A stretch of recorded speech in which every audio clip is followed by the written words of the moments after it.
we do not see things as they are. We see things as we are. Hey there, how's it going, you guys? Thanks for joining me for another episode of Bitcoin and Coffee. I'll be your host, Eugene Forrest. So, these cryptocurrency markets, right, they continue to astonish. I mean, we got Bitcoin continuing to go up, slow, steady gains. Best thing for us right now as we continue to see the end of the bear market, the beginning of the bull market. Hopefully, fingers crossed, take that magic 8-ball, right? But we got a lot of indicators pointing this way. Google searches, 200-day moving average, technical analysis of all kinds, and now the predictions are rolling in. It seems like we're like a 70-30 split. 70% of the people saying that we're about to be going on a bull run. Bitcoin could go parabolic at any time. I would like to see some slow, steady growth. I would like this to actually take foothold and get some adoption. But we're also seeing a big rally in the altcoins lately. Cryptocurrency market is going to be completely different this time around than anything we've seen before, because we do have so many more coins, because we do have such a high market cap in comparison to what we've seen in the past. It's like Pandora's box, and it's been let out, and hopefully all of this just goes and changes the world for the better. And you know who else is here fighting the good fight with me? My co-host, Samantha. Good morning, everyone. Are you okay over there, Samantha? Yes. The bug's getting to you already? No, I don't know. I was just itchy. Just itchy. Sure. So, do you think that past performance is going to be indicative of what happens here in the future, and that we're going to see the same kind of trends of we're going to see a big bubble up and then a pull back down, and you know what I mean? The same cycles that we've seen happen a couple times? Or do you think that possibly things will be different all the way around because so many more people are involved, because there are so many more cryptocurrencies, because the word blockchain is a big buzzword, right? And everybody that's anybody is trying to get involved with it, have something to do with it, integrate it into their business structure. I mean, yes and no, because it is like, sadly, I do think that human nature makes us repeat ourselves. So it's like that could happen. But I mean, I don't know. I know that we're wiser this time around. I know there's a large population of people who are in crypto that were there for the first one. You know what I mean? And it was like, oh. So I'm hoping that we don't just go big bubble. I guess I'm personally just hoping for the scams to not run so rampant. You know, that people that are out there in the community, you know, like, I don't know, there's a lot of us that are performing YouTube videos and trying to get involved in the space, that a lot of people don't turn towards the scams. You know, that when we see these scams, that we start calling them out as we see them, to possibly steer people away from these things so they don't get that bad taste in their mouth. And hopefully, even if we do have a run up and a trace back, the fallout won't be so bad. People won't go running from this market calling it such a scam because they didn't get suckered, you know, as badly as, you know, I did, and probably most of you guys, because getting scammed here in the cryptocurrency space is one of the bad fortes that happens, especially when you first get involved and you're trying to figure all this out, because this is amazing technology that's happening at the speed of light. Yeah, no one wants to tell you, like, you know, oh, no, you don't do this, this, or this. And it's like, why not? Why are we not telling everybody? So, Samantha, would you mind pulling up Coin Paprika there so we can go ahead and take a look at these cryptocurrency markets real quick? Of course, I got 3 pieces of news for us to be able to sink our teeth into today and talk about things as we sit here in a roundtable discussion, as we usually do at Bitcoin and Coffee. Of course, pile up any questions or comments that you have in the chat. That is Samantha's main purpose and priority here at Bitcoin and Coffee, is to give you guys a voice, right, on the show, so that we can make this an open, honest discussion. We are here for absolutely nothing but Bitcoin awareness, spreading, you know, Bitcoin adoption, and avoiding these scams. I'm trying the best I can to be able to get out here and provide a free service. So if you know anybody that's just getting into crypto, please send them our way. Remember, pounding that like button and sharing this video out is one of the best things you can do to be able to help out this community, because we are a fringe channel, because we don't have, you know, 10,000 subscribers.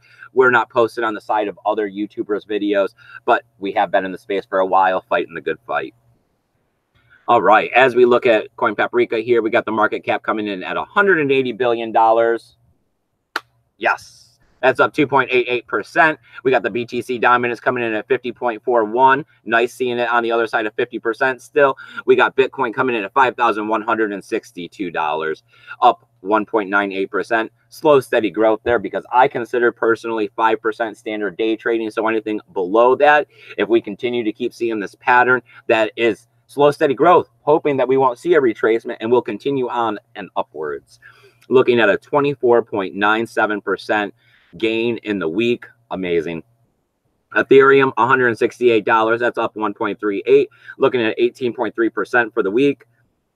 These are just huge numbers, aren't they, Samantha? Yes. We haven't seen numbers like this in a long time. As if I know you guys can't see, but the smile is ear to ear. We got XRP coming in at 36 cents, coming in up 0.85. So they're heading towards that 1% mark today, and they're up 15.83 on the overall week. They still got a long way to go to that all-time high, though. Yeah, they do. But Bitcoin Cash, wow. Who would have expected this? Project's not dead for sure. We will be getting into this and possibly why we're looking at this kind of a run up here. $320, up another 8.9%, looking at a 91.43%. I wish somebody would have traveled back in time and told me to buy Bitcoin Cash a week ago. I could have used a quick flip on every dollar I own. That would have been nice. We got Litecoin coming in at $92. I think we're going to see the $100 Litecoin, Samantha. I love Litecoin at $100. Yes. Makes the math easy too, right? Yes, it's getting close to the 550 I like. Oh, so we're up. We're up and we're up. Wow, look at that. 51.99% on Litecoin for the overall week. Like you just said, EOS is up. No, it's not up. It's down. It's down, but it's still in the almost to the 5. Listen, whatever. Continue. Okay, let's slide down here a little bit. We take a look at Steam every single episode. Where are you, Steve? 49. 49. Wow, look at, I love how these numbers change around here so much because of the volatility we're seeing lately. And that's coming in at 50.9 cents. Seeing a slight gain today of 0.1, holding down a 9.2% gain on the overall week. I am perfectly fine with it at 50 cents. Man, yesterday when I was playing Drug Wars, somebody came and beat me up and they killed all my dudes. And then everyone came in and robbed me overnight while I was sleeping. So I woke up to no drugs, weapons, or alcohol on the game. I know. Now I got to build up my forces again. All because you go to sleep. I mean, really? Well, I couldn't have done anything about it. The dude ran over with like 900 guys, and I was lucky to have 100 or something. And of course, me, I got them all spread out in all these different characters. Guy just had 900 of one. Oh, nice. He probably spent some steam to buy it, though. Think he'll make an investment running around beating everybody up, stealing their drugs, and then dumping it into the heist. Yeah, crazy schemes people do. But of course, I mean, you're fighting millennials that are sitting at home playing these games, you know, after they get off school. All right, as we do every single episode, we got to talk about the tally fund, right? I went ahead, I added the money from the tipping me in here. As you can see, we're coming in at $39.14. That's a nice little boost considering that the price is up. We still need to raise another $725 to be able to continue to cover all of the expenses and the flyers and everything. We do have a little ways though, but of course it is getting closer. 45 days. So, I mean, it's the dollar cost average on that is starting to get up there. I haven't done the math in a minute, but I know that we're probably looking at the other side of $14 at least.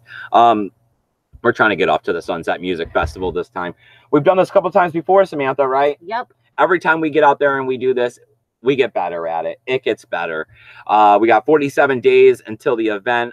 I mean, the next thing is we're doing a call out. If there is anybody out there that would like to get involved with Bitcoin and Coffee and help us make some flyers, we're looking to help make up a different design this time.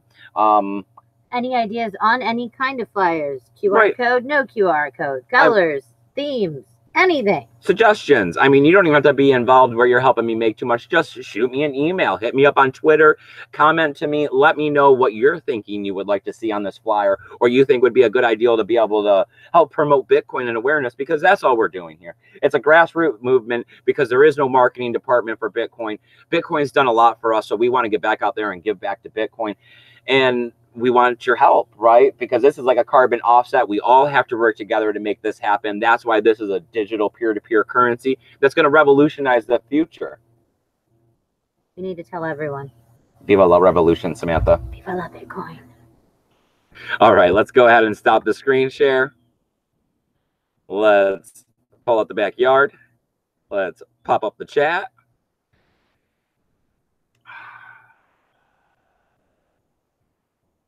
Good morning, everybody. Thanks for joining us on this Sunday brunch episode. I'm super excited that you were able to get out here and join us today. It's nice out today, Samantha, don't you think? Yes, it is. It's, I don't know, very spring-like. I'm sure it's going to be hot later. We got off to St. Augustine yesterday, yep. Right? Went and checked around the old downtown area by the fort. That was very nice and pretty. Yes. Checked out the old church. Yep, we did all the cobblestone alleyways of all the really old houses or parts of old houses. I know. Then we even stopped and had some really good pizza. Yep. That was good pizza. I'm glad I ordered a large and we brought some home. I think I might have some for lunch today. We have a slice though. I hope you guys are enjoying your weekend as well. So, of course, let Samantha know that you're here in the chat. Please tell us anything you're talking or thinking about, because that's what does make the show, right? Is that we're a live interactive show. You know, we've gone out there, we've seen Ivan on Tech, we've seen Crypto, we've seen Crypto Lark, we've seen Crypto Zombie. When they have their live chats, he can't talk to all of you guys, right? And you're lucky if you can read the stream because it's scrolling by so fast. That's not how we operate here. We have a small, well-knit community. Actually, Josh had put in a request saying that he would like to see us do a Google Hangouts with some of the main viewers. Right. So if you're interested in doing like a group hangout, 4, 5, 6 people group hangout, I mean, we'd be looking at me and Josh and any of you guys that would like to join in on that. That would be amazing. Please hit me up and we can figure out a time where everybody can get out there and join this conversation, right? Because that's all we're doing is we're talking about Bitcoin and how it's going to change the world, and we're trying to figure out what's happening and what's the best investment for ourselves. All right. So as we look through the news here, I got 3 stories as I usually do. Looking at the price of Bitcoin Cash, I mean, it's pretty undeniable that we got to talk about it. You guys know I'm not a big fan of these things that try to damage Bitcoin's reputation or steal the name. But these cryptocurrencies are going to be here. They are part of the ecosystem, so we have to embrace them. And of course, I try to harbor no ill will towards anyone or anything. So we got Bitcoin Cash coming in at $322. Wow, that's some gains. Wish I had held a little. I know, right? Too bad it's not our cup of tea because yes, right? I mean, in the last 24 hours, I seen they were up 11.47%. That is quite the gain. Looking at a 92.64% in the last 7 days. So of course, that's where the big money maker is. But why? Like, I mean, of course, you know, Bitcoin shot up 20%. We were all wandering around looking, trying to figure out why. Well, why is Bitcoin Cash shooting up? Well, of course, I read through some articles this morning trying to help figure this stuff out. And this is the list they gave us pretty much. We're looking at simple ledger protocol where you're going to be able to make tokens on Bitcoin Cash, you know, the ABC. That, let's be clear that that's what we're talking about, not the Satoshi's Vision version or whatever million other ones they've come out with now, green, blue, purple, super, diamond, private, gold. We're also looking at Bitcoin futures are up on Kraken. I don't use Kraken. I didn't like the interface. I didn't either. So I never really used them much. And now that so much time's gone by, I have the places I'm familiar at. So that's where I stay. You know, you stick to familiar ground. Yeah. So I've never really checked out these futures, especially Bitcoin Cash futures. That's far from what I do. Futures trading is not anything I'm into. It seems kind of backwards to me. Like, I don't know. Yes, but continue. All right. So I don't know if those are some of the reasons. I mean, possibly, right? I mean, being able to have tokens gives it value, a lot like what you see with Ethereum, right? Yeah. Because Ethereum, what was the value without all the ERC20s on it?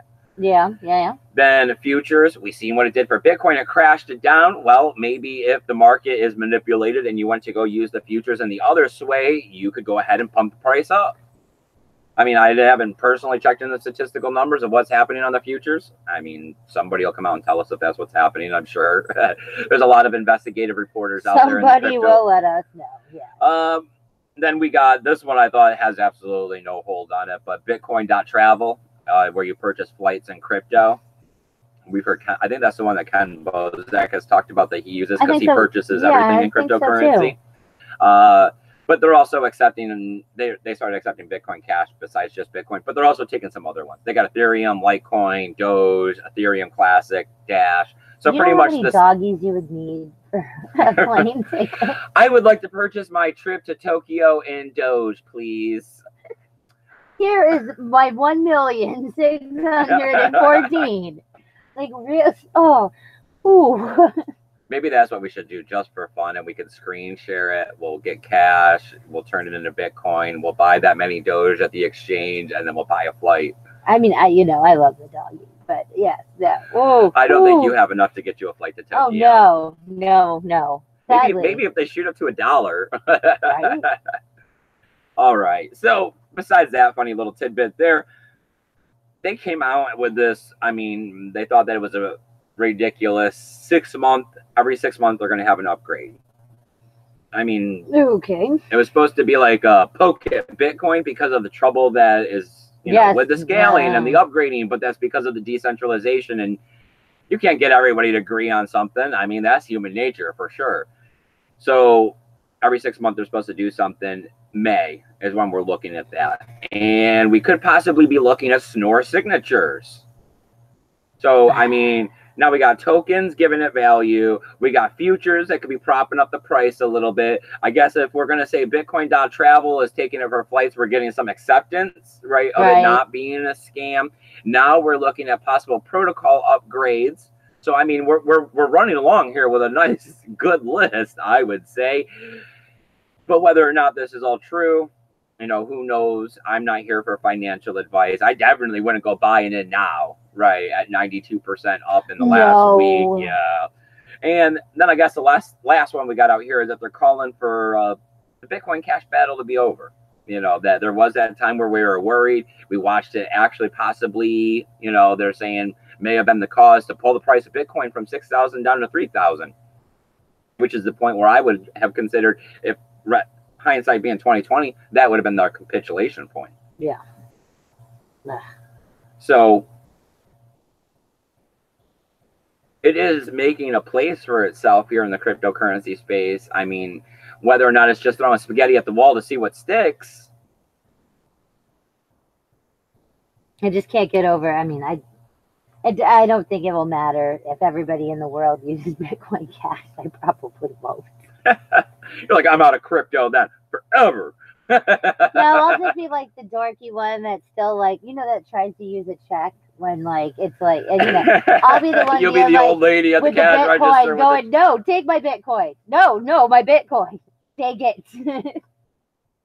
That is what will happen. So did anybody show up in the chat yet today, or am I doing that thing where I'm out here all by myself on the internet where they can't even stop and just say hi to you, Samantha? We have Jay. He says, yo, and we have James Benhart. He says, morning, Sunday fun day. Sunday fun day. I'm glad that at least a couple of you guys.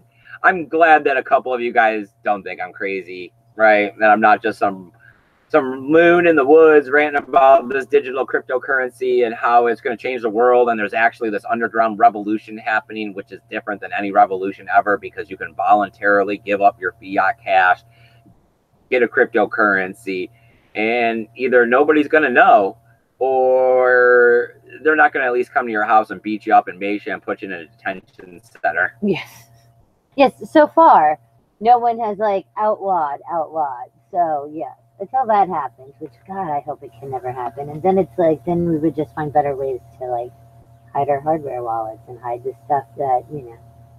Oh, okay. Well, talking about countries and making them illegal, we're actually looking at the other.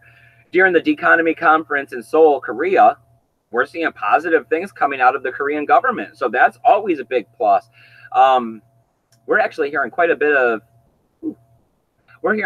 different things happening out of this Deconomy conference in Seoul, right? So, I mean, that happens with these conferences, and they're popping up. They're all over the place. Today is actually the last day of the Boltathon conference that's happening online, so please go check that out. I've definitely been recommending that. I think that'll be the future of conferences, instead of some of what we've seen last year where they were more like celebrity showcases, where everybody was renting Lambos and tuxes and stuff and trying to act like they had more money than what they really had. Hopefully we can get some real conferences happening online where people are showing their new products and innovations. But apparently this economy conference in Seoul was really good. We're getting the government, they're going to reevaluate some of their crypto policies. They're saying that the cryptocurrency markets have matured, and at first they just wanted to help protect their people.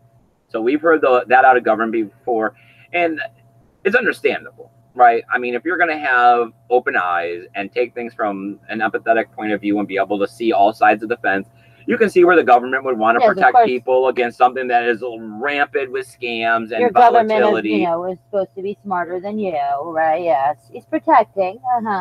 And here you are saying that they've matured. So that is a big plus. Saying that, they've seen what has happened with the sandbox and the regulation and possibly holding it back. So maybe they're going to be letting this stuff get some new regulation, more acceptance. I mean, it's a positive movement for cryptocurrency. I mean, it's the exact opposite of kind of what we're seeing here in the United States with the SEC and what they came out with their new, ICO, Howey laws stuff and their definitions on these things. That is true. I mean, it is nice to hear matured. I mean, really? It's like, oh. Yeah, that's not something you usually hear about the cryptocurrency markets, is that they've matured. I know, right? Okay. Brian Packard's here. He says, good morning. Good morning, Brian. Thank you for joining us. I really do appreciate it. Everybody, if you could please, once again, hit that like button, share this video out. Maybe it'll help some people who are, they don't always push our notifications, right? So until we get enough viewers and enough likes and stuff. I'm subscribed to us, and it doesn't even push to me. I know. So if you guys could help out a little bit, maybe there's some people up this morning trying to have their cup of coffee, and they forgot, even though I try to set these times, because our brunch episodes are always at 11 o'clock Eastern Standard Time.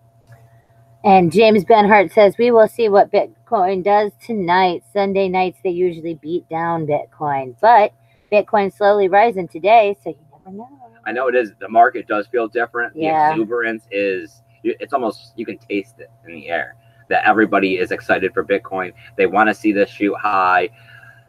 I just, like me, I'm always cautious and very reserved. I hope that we see slow, steady growth so that we don't see massive pullbacks. I know that's not what the traders want. They want the big pump ups and drop back down so they can buy in and sell and buy in and sell and all that kind of stuff. But in the overall long-term aspect for Bitcoin and the revolution, we need slow, steady growth. Because that'll make everybody notice. I mean, who in their daily life that doesn't, if they're not following this, goes, oh, so it went up, it tripled its amount, but only for 5 minutes? Well, yeah. How about when it's 5 days, people start going, whoa, what is this scrolling across the stupid CNN crap at the bottom? I don't know, but I guess on, devil's advocate on the next hand, are we ready for more people? Yeah. Are we ready for the integration of, the mouth-breathing members of society to become an everyday part of our community and clogging it up and having the problems they have and the help that they're going to need? Are we ready to support this? Or do we need more time for development? We won't know until. Yeah. We won't know until, exactly. So I think I see someone else there in the chat. Crypto Shrugged Author says, good morning. Crypto Shrugged Author, thank you for joining us today, my man. I really do appreciate it. You guys got to go check out his book, right? Oh, he has a couple. Yeah. Yep, it's a great read. I had actually wrote back to the people that had talked about the arbitraging, the arbitrage tool that they had developed. I guess Crypto Wendy has done an interview on it. They sent me a link to it. I watched the first half of it. He went through and explained it. It was actually a pretty lengthy video. I gave him the option of either coming on to give an interview or that I could dig deep into the tool and talk about it on a couple different episodes for a short period of time. So we'll see what happens out of that. Maybe it's going to be a good opportunity to be able to put some money into our nonprofit fund here to get some flyers made and get out there. And I mean, I don't know. It's not our cup of tea, but we didn't do the bots and the stuff. But I mean, yeah, maybe.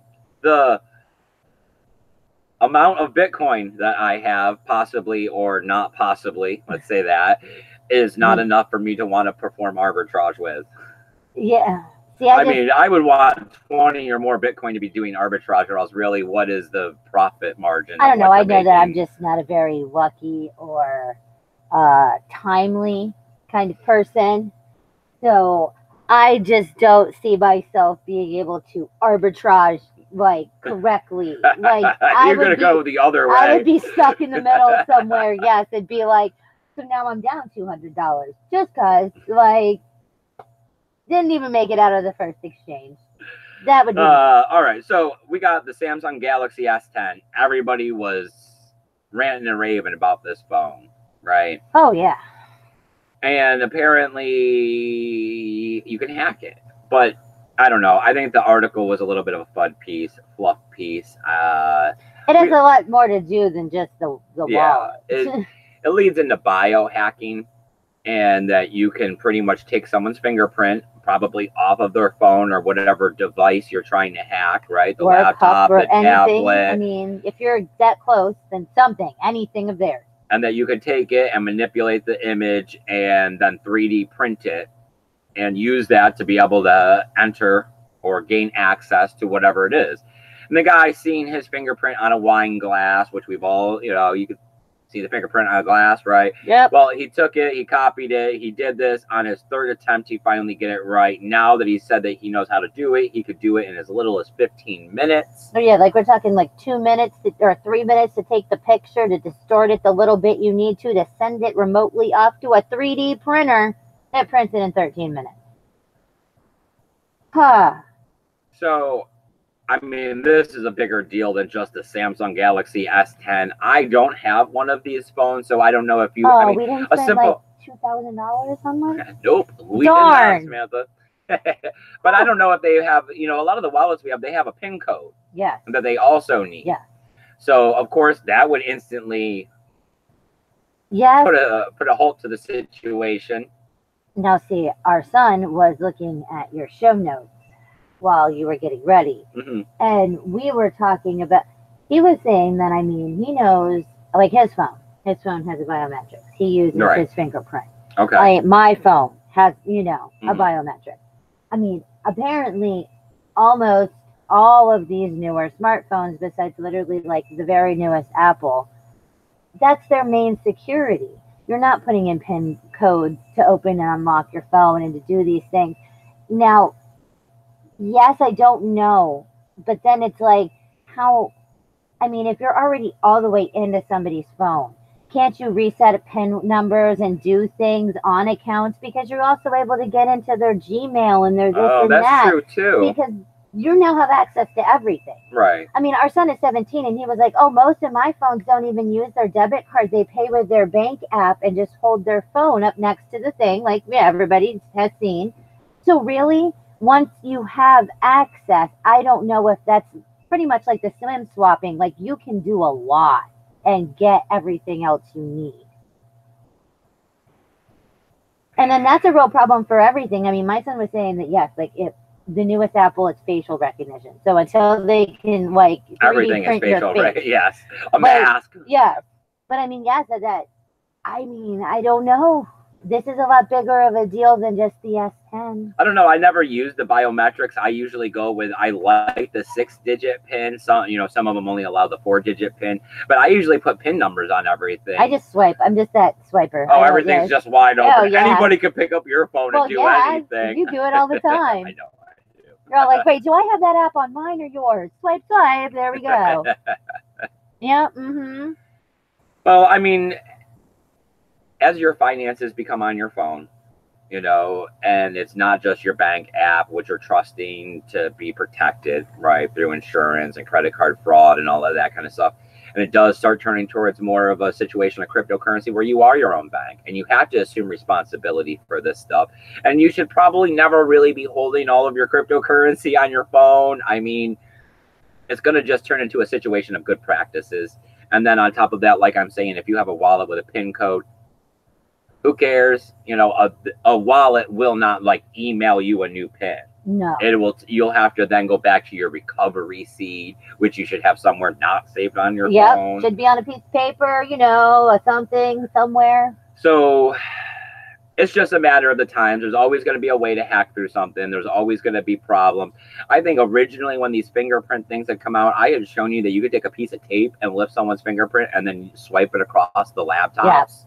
And that it was able to open up these windows. So it's not like this is a new concept. I think it's just more of a FUD article.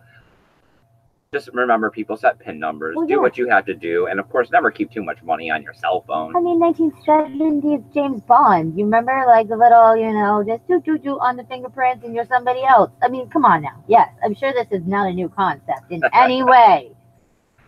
All right, we are 1 minute over and nobody else is talking in the chat. Oh, all right. Well, I mean, if we're hitting the 30-minute mark, of course, you guys, please comment. Let us know that you're here in the chat. Let us know what you got going on.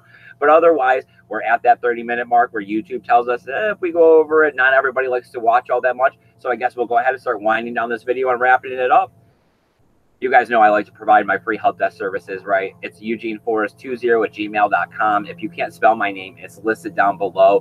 There's also a lot of other social media that I'm posting to, but Twitter is another great way to be able to get a hold of me for my free email help or my free Bitcoin and cryptocurrency help services.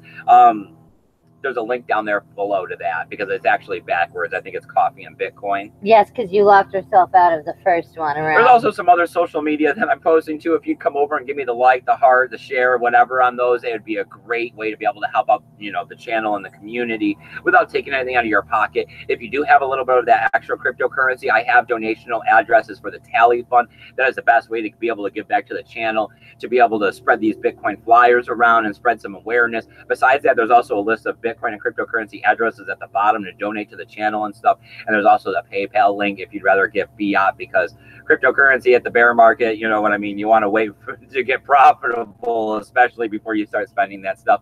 Besides all of these things, there's links, tools, affiliation codes, and all that good stuff listed down below. I'm constantly changing those things. If you're new here and you're trying to figure out what Ethereum and the Lightning Network and all of those, it's a great place to get you started. Right, Samantha? Yeah. So what do we got going on in there in the chat? Did anybody have any questions or join us, or are we shutting this down for the day? And I will be seeing everybody tomorrow for our Monday night recap. Well, Jay asked opinion on Hex. I'm not for it. I'm not really feeling it. I mean, whether or not there's an opportunity to make some money in there, probably. I would say there probably is a good opportunity to be able to make some money in there. I try to stick to my core values. My cryptocurrency integrity means a lot to me, and being associated with Richard Hart and another fork off of Bitcoin is not something that I really would like to get involved with. I don't know, and it's kind of a hard sell with the interest stuff. And but that's where you're definitely supposed to be making some form of profit. I know, but it's, yes. Client says, I just recognize now, I made a first data security error in kindergarten, making those hand and fingerprint pictures. I know, right? That turkey screwed you later in life. It's like, you know, the little, and then the woo, boo, boo, and the gobble. Yep. I know. Right. Someone's just going to dig it up. They're going to go to your mom's house and they're going to rob it. All you got to do is take a couple pictures. Bam. Right. And then next thing you know, they're going to be hacking it into your phone. Well, I mean, we heard that last year at one of the big conferences when they were doing all those SIM hacks, they were able to take a couple $1 million off one of the guy's ICOs because of they were able to gain access to his phone. So, I mean, stupid to have so much on your phone. I mean, I've never even had that much money in my life, and I know better than that. But still, you never know what's out there in people's phones. I mean, it's a treasure trove. Yes, because our kid really was like, I mean, everything was on your everything. And it's like, I don't operate like that.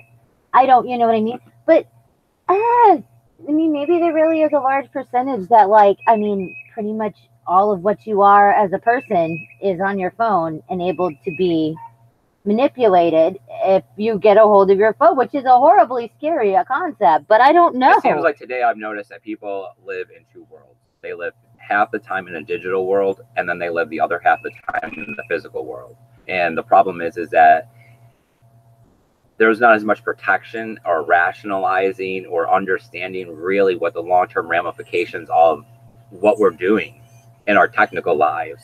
You know what I mean? Being on social media, sending emails, just using phones without protection and connecting to any Wi-Fi, you know, in a coffee shop, anywhere, walking through stores. Because like I noticed the other day that as soon as I walked into Walmart, because I had connected to their Wi-Fi once before, I automatically connected again. Yep. So. Yes, and like just like how now they're charging people with like cyber crimes, like pushing people to commit suicide, like stealing. I mean, I don't know. I guess it is that really people don't. It is a it's okay or it's not as bad as it is when you're doing it digitally. But this is going to change. This is going to change as we move into the future. And it needs to change. You know, the fact that people will go online and say things to other people that they would never say face to face. JA says, I kind of agree with you. And then client says, they're just putting it on the wall for everyone to access. Creepy. I know. Did you remember all of like the little pinch potties? Yeah, there's a oh my lord, impression. that is like, you could literally not even take a 3D printer. You could probably just take some like, you know, like plaster and get a fingerprint off some that. Silly putty for 25 cents off the gumball machine, and you're making. And ta-da! See, you just got to go find like Elon Musk's mom, grandma, something, you know. Hit him upside the head, take his phone. That's it. Or actually get a job in his office. Yep, or get in with like the secretary, right. You know, 15 minutes is all you need. He won't even notice. All right, you guys, I really appreciate you guys coming out here for another episode of Bitcoin and Coffee. Like I said, I will be out here tomorrow evening for a Monday night recap.